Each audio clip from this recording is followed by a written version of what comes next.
এই আমাদের জীবনের সুন্দর একটা উপমা উদাহরণ ইমামে গজ্জালী রহমাতুল্লাহ আলাইহি তিনি দিয়েছেন।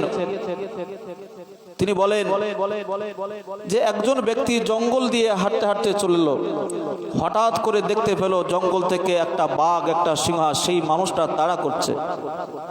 সেই মানুষটি ওই বাঘের বা সিংহের ভয়ে বাঁচার তাগিদে জঙ্গলে ছুটতে ছুটতে হঠাৎ করে দেখে জঙ্গলের মধ্যে একটা কুয়া।